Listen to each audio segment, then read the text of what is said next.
कानी बहू। किशोरी लाल जी के बेटे राघव की शादी की बात जगह जगह चल रही थी, लेकिन किशोरी लाल जी को कोई लड़की पसंद ही नहीं आती थी। और उसकी एक ही वजह थी, किशोरी लाल जी का लालची होना। उनको लड़की वालों से मोटा दहेज चाहिए था और इसी चक्कर में एक दिन वो एक बहुत पैसे वाले के घर अपने बेटे का रिश्ता लेकर पहुंचे। उस आदमी का नाम था ओम प्रकाश। देखिए किशोरी लाल जी, मेरी एक ही बेटी है और मेरी सारी संपत्ति जायदाद सब कुछ मेरी बेटी नैना का ही है। पापा, नाम से लगता है बहुत खूबसूरत होगी। कितना अच्छा नाम है ना, नैना। ओ, वैसे बात तो सही है आपकी। अब इतना पैसा है, जमीन जायदाद है, इकलौती बेटी, आप भी क्या करेंगे? सब कुछ उसे ही देंगे ना। बिल्कुल ठीक पहचाना आपने। बस बेटी की शादी और सारी जायदाद उसके नाम। पापा, बिना देखे हाँ कर दीजिए ना। इतना अच्छा रिश्ता फिर कहाँ मिलेगा? माला माल हो जाएंगे हम। मैं अपनी बेटी को बुलाता हूँ।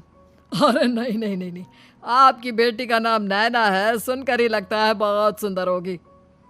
रहने दीजिए अंकल, मैं तो आपकी बेटी के नाम से ही इतना खुश हो गया हूँ कि उसे बिना देखे शादी करने को तैयार हूँ। अब तो मैं उसका चेहरा सीधे शादी के बाद ही देखूंगा। और इस तरह राघव नैना का चेहरा नहीं देखता और उससे शादी कर लेता है। शादी के बाद अपनी सुहाग रात पर जब राघव नैना का घूंघट उठाकर देखता है तो नैना की आंखें बंद थी। कितने खूबसूरत हो तुम नैना, जरा अपनी आंखें खोलकर मेरी तरफ देखो तो सही। नहीं, मुझे शर्म आती है। अरे, मैंने तुम्हें शादी से पहले भी नहीं देखा, और अब अगर तुम आंखें खोलकर मुझे देखोगी भी नहीं तो मुझे अच्छा कैसे लगेगा? इससे पहले कि नैना अपनी आंखें खोलकर राघव की तरफ देखती, अचानक से लाइट चली गई और राघव नैना को पूरी तरह से देख भी नहीं पाया। अगली सुबह नैना राघव के लिए नाश्ता बनाकर लेकर आई। अरे ये क्या, आधा पराठा सेका हुआ है और आधा बिल्कुल कच्चा। ये तुमने क्या किया नैना? बहू, तुमने क्या आधा पराठा तवे से नीचे लटका कर रखा था, जो आधा सिका है और आधा कच्चा? मुझे जितना दिखेगा उतना ही तो सीखूंगी ना पापा जी। जहाँ जहाँ मुझे नजर आ रहा था वहाँ मैंने सीख लिया, जहाँ जहाँ नहीं दिखा वहाँ कच्चा रह गया होगा। इसका क्या मतलब है? ये कैसा मजाक कर रही है तुम? अरे बहू, तुमने इतना लंबा घूंघट क्यों लगाया हुआ है? देखो, हमारे घर में बहुओं को बेटी की तरह रखा जाता है, और फिर तुम तो इतना सारा माल लेकर आई हो। देखो, ये घूंघट डालकर रखने की कोई ज़रूरत नहीं है। हाँ नैना, पापा जी ठीक कह रहे हैं, तुम तो आराम से रहो, अपना ही घर समझो। नैना अचानक से अपना घूंघट उठा लेती है।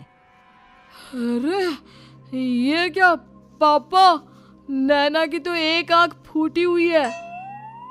नाम से नैना, लेकिन ये तो कानी बहू निकली। मेरे साथ धोखा हुआ है, धोखा। बिना दिखाए अपनी कानी लड़की मेरे संग ब्याह दी। मुझे कानी भी नहीं चाहिए। मुझे अभी ओम प्रकाश जी से बात करनी पड़ेगी। आखिर उन्होंने मेरे साथ ऐसा किया क्यों? अरे, आप लोगों ने ही तो पापा से कहा था कि आप लोग शादी से पहले मुझे देखना नहीं चाहते। अब मेरे पापा पर क्यों इल्जाम लगा रहे हैं? अरे लेकिन उन्हें बताना तो चाहिए था ना कि तुम कानी हो, एक आंख से तुम्हें दिखाई नहीं देता। किशोरी लाल और राघव नाराज होकर ओम प्रकाश को अपने घर बुलाते हैं। पापा जी, ये आपने क्या किया? शादी से पहले बताया क्यों नहीं कि नैना की आंखों में परेशानी है? अरे, आप ही ने तो लड़की देखने से मना कर दिया था। और लेकिन आप बता तो सकते थे। आपको तो हमारी बेटी की प्रॉपर्टी चाहिए थी, वो भी पूरी की पूरी। अब क्या हुआ अगर उसे आधा दिखाई देता है? प्रॉपर्टी तो आपको पूरी मिल गई ना। अरे ये क्या बात हुई? मेरी शादी प्रॉपर्टी से नहीं, आपकी बेटी से हुई है।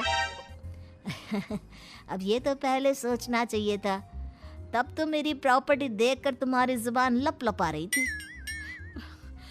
लेकिन मैं कानी लड़की को अपनी बीवी बनाकर नहीं रख सकता। पापा, कुछ करिए ना आप।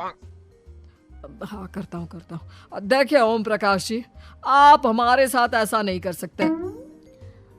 और तुम देखो, अगर तुमने मेरी बेटी से शादी तोड़ी ना तो जो भी प्रॉपर्टी मैंने तुम्हें दी है वो तो पूरी की पूरी वापस ले ही लूँगा और आधी प्रॉपर्टी तुम्हारी भी लूँगा। अरे मेरी आधी प्रॉपर्टी भला क्यों लेंगे आप? इसलिए क्योंकि मेरी बेटी को आधा नज़र आता है और उसकी नज़र अभी तक तुम्हारी आधी जायदाद पर ही पड़ी है। अब तुम उसे घर से निकालोगे तो कुछ तो लेकर जाएगी ना। और अगर हम आपकी बेटी को अपने घर की बहू बना कर रखे तो? तो तुम्हारी पूरी प्रॉपर्टी तुम्हारी ही रहेगी और जो मैंने तुम्हें दिया है ना उसमें से बस मैं आधा लेकर जाऊंगा। अरे लेकिन अब आप अपनी दी हुई प्रॉपर्टी में से आधी वापस क्यों लेकर जाएंगे? अगर मैं आपकी बेटी को अपनी पत्नी बनाकर रखने को तैयार हूं तो? इसलिए ताकि भविष्य में अगर तुम मेरी बेटी को धोखा दो तो उसके पास कुछ तो रहे जो पति का हो। वैसे मेरे पास तो बहुत कुछ है लेकिन अपने पति की कोई निशानी तो उसके पास होनी चाहिए ना। अब अगर तुमने मेरी बेटी को कानी कहा तो तुम्हें प्रॉपर्टी भी कानी ही मिलेगी, पूरी नहीं। जमाए राजा। किशोरी लाल और राघव समझ चुके थे कि वो बुरी तरह फंस चुके हैं और अब उनके पास वहां से निकलने का कोई चारा नहीं है। अब समझ में आया ना, लालच बुरी बला होती है। एक तो तुम्हें प्रॉपर्टी मिली, ऊपर से बीवी मिली, उसमें तुम्हें नखरे भी दिखाने हैं। आए बड़े, चुपचाप बैठो दोनों। कुछ दिनों के बाद नैना राघव की कार लेकर बाजार घूमने निकलती है और जब कार लेकर वापस आती है, ये क्या? एक तरफ से मेरी गाड़ी पूरी खराब हो चुकी है।